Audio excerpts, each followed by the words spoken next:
Hi folks. Well, today, lovely sunny day that it is, we are going to do a job that I've been wanting to do for quite a while, and that is using the solar panel to actually power the post. So what I have really been doing since I fitted the solar panel, just I think a year ago now, or over a year ago, it just charges a battery, and then on open days I just use that battery to run things like Coolbox, charge cameras and phones and things like that there. But I'm going to run an inverter, and from the inverter we're going to run a cable to the post, and when I'm here and I want to actually physically use the solar panel, I can actually power the post then from the solar panel. So it's not going to be a temporary or a permanent thing, it's going to be just temporary from when I'm here. In the long run, yes, I'm sure I could do something like that, but what we're going to do today is just run a small 150 watt inverter, run that to the post, and then make sure I'm getting that power below ground. So we'll throw that bag. I've got the cable and everything here with me.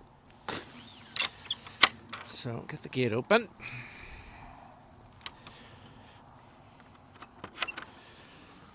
And then we'll get the post open and get the shed open.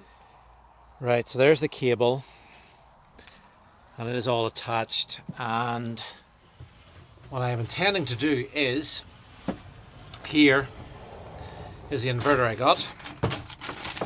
Move all this out of the road. So it's just a standard, it's a 150 watt inverter, 100 watt panel. I can probably go larger because I've got a reasonably large battery, but I'm just going to go with a 150 watt inverter because I really don't use any more power than that down below ground. That's more than enough power to run the lights and the laptop if I want to have that down below ground. If I want to bring the radio, I'm going to run the generator, and that's just the way I'm going to use it. Obviously I can go for a bigger inverter if I want to, but really this is just to show people what you can do at a bunker like this. If you can go a big solar panel, you can go a big inverter. I am doing all of this small just so I can show people how you can physically do it. So it's just a small 150 watt inverter that is going to plug into one of these cigarette lighter, and yeah, that's it. So I'll get this out of the box, get it plugged in, and then we'll get the plug in and then get it connected to the post and see how that all works. Right, you can probably hear the fan. It is quite a large fan. There's no on off button. The minute you plug it in, it's on. So that's going to sit up here. At some point I may invest in a larger one. It just depends really what I want to do it for. If this isn't big enough for me, then that's fine, I'll invest in a bigger one. But at the moment this is absolutely fine, and I just wanted to get something cheap just to make sure that it all worked. So I'll plug the plug in. And once I plug that in, that will be live. So I'm going to put this in first.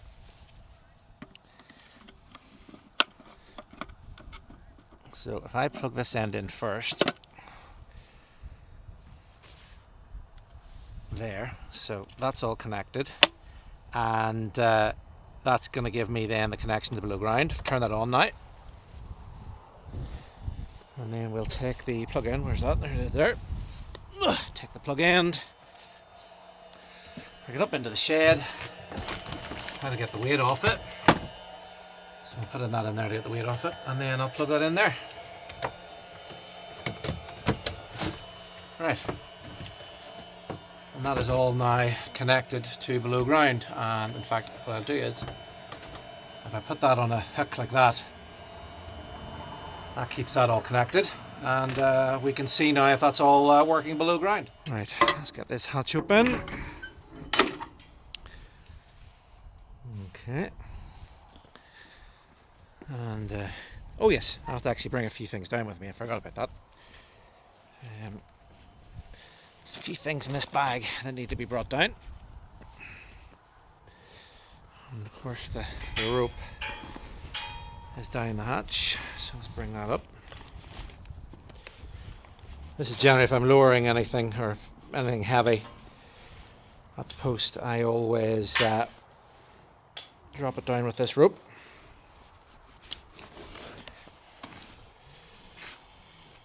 There we go.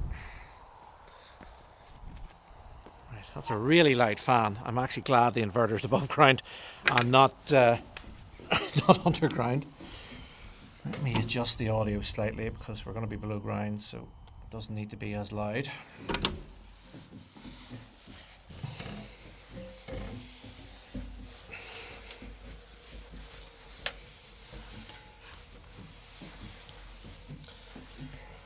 we go. And the trick to knowing if it works is, I'll turn on this little light here so you can see, is up in here. I have this RCD, and if I plug that in, the light should work. And it is. I think it is. Is it? Oh no, I don't have it connected. Of course. This has to be plugged in. So I'm glad I've got the light. Forgot about that. I actually have to plug in the inverter. Oh, my trip just went. That's interesting.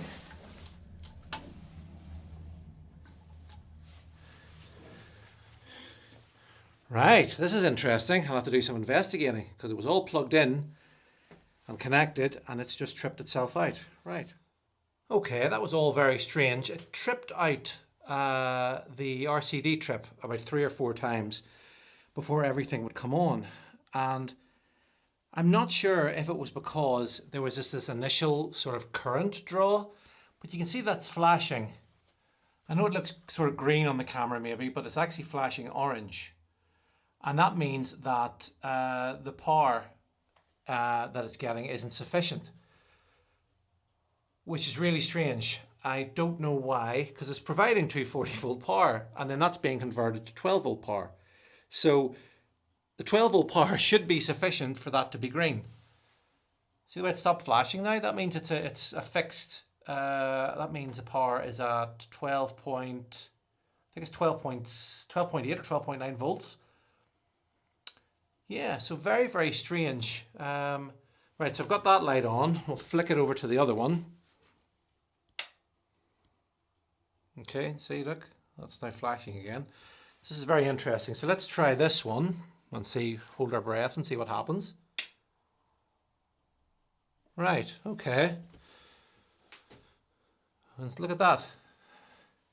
It actually flashed up red there for a second. See how that's flashing really, loads? It's really strange.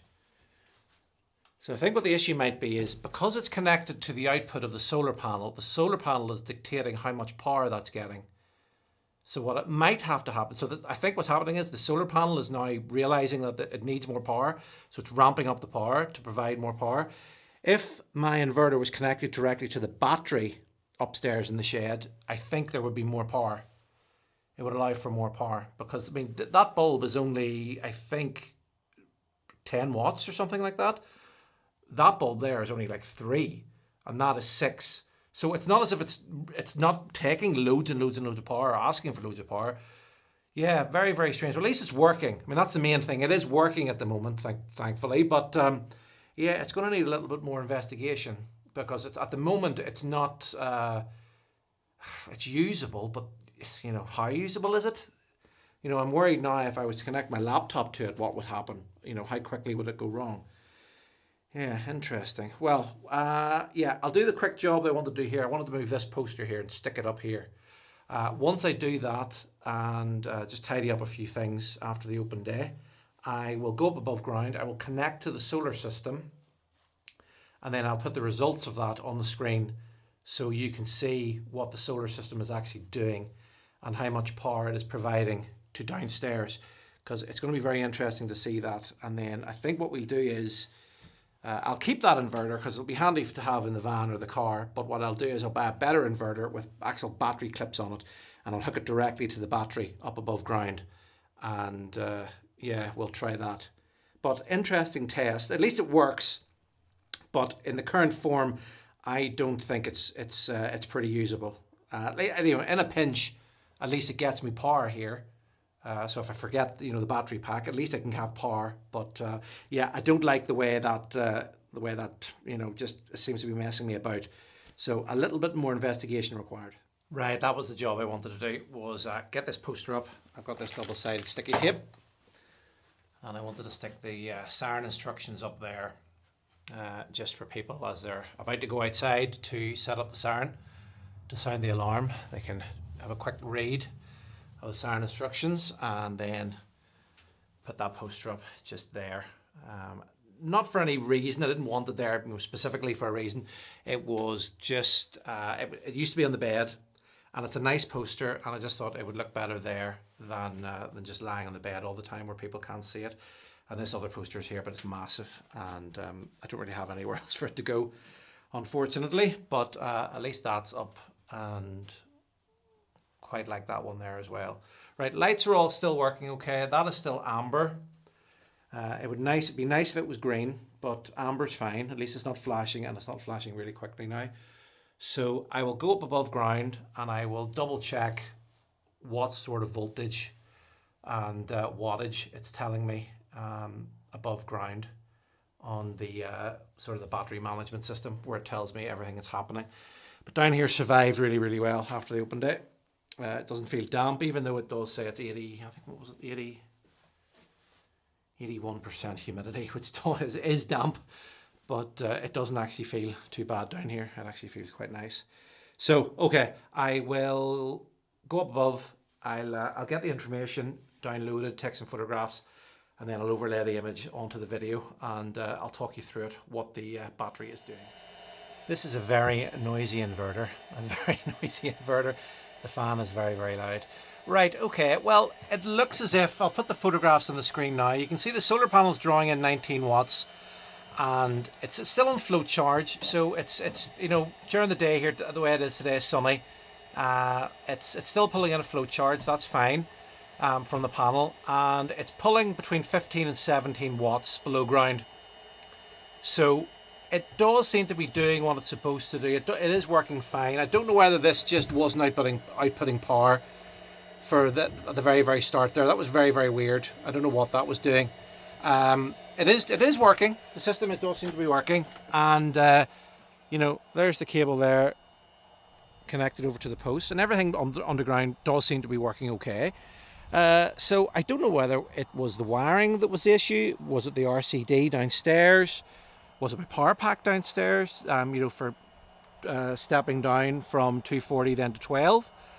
Or is it something to do with the inverter? I don't know. Solar system's all working fine. It's keeping the battery charged, and it's providing power then also for below ground. So in theory, everything is working fine. I just had to be less cheap and buy a better inverter, which I will probably do in the new year. Look for doing that if I'm coming down to the post more often. It's just handy to be able to do this, and just the amount of times I've come here, I've forgotten to bring a power pack with me or a battery with me. I can physically do this, and bang, there's the post up and running with that. But that's everything working the way it should anyway, the way I thought it would work. But it's just not exactly where it should be. So I think a bigger inverter, get it mounted on the wall in the shed, and then I can just one with an on-off button too. It'd be nice to have an on-off button. And then I can just hook it up to the post whenever I need it, and away I go. And then it also gives me ideas for future proofing. You know, I could in theory bury a cable under the ground here and then run it into the vent over there, and then I could have 240 volt power permanently below ground, and then I can run different features below ground, you know, modems to give humidity readings and temperature readings and stuff below ground. But that's where we are at the moment. So there'll be only a couple more bunker videos in the run up to Christmas. Everything will probably be focused on the Siren, and starting to get it taken apart, stripped down, taken apart, and then I can work out from there in what sort of state it is. Does it need to be professionally looked at, or can I do most of it when I'm at home? So that's where we are. But listen folks, as always, thank you very, very much for watching. I'll see you all again soon. Bye bye.